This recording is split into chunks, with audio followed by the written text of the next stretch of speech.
আসছিল একটি বিয়ে বাড়ি, থরি অন্নপ্রাশন বাড়ি, আমার হাজব্যান্ডের বন্ধুর মেয়ের অন্নপ্রাশন, যেখানে আমরা কিন্তু চলে গিয়েছিলাম।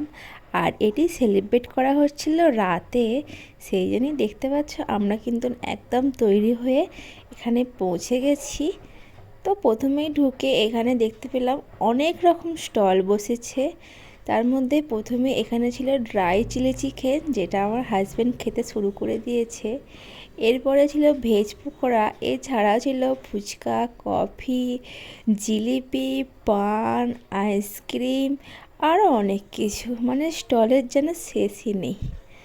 তো এত কিছু খাওয়া আমার পক্ষে সম্ভব নয়, সেই জন্য আমি জাস্ট একটু আধটু টেস্ট করেছিলাম, আর সবটুকু ওই খেয়েছিল। আর এখানে দেখতে পাচ্ছ আমি বললাম যে আমাকে একটু ছবি তুলে দাও, আর ও ওইখানে ভিডিও করতে ব্যস্ত। খুব বেশি রাত করিনি, খাওয়া দাওয়া করে বাড়ি চলে এসেছিলাম। আর কি খেয়েছিলাম সেটি শর্ট ভিডিওতে অলরেডি আপলোড করা আছে, দেখে নাও। বাই।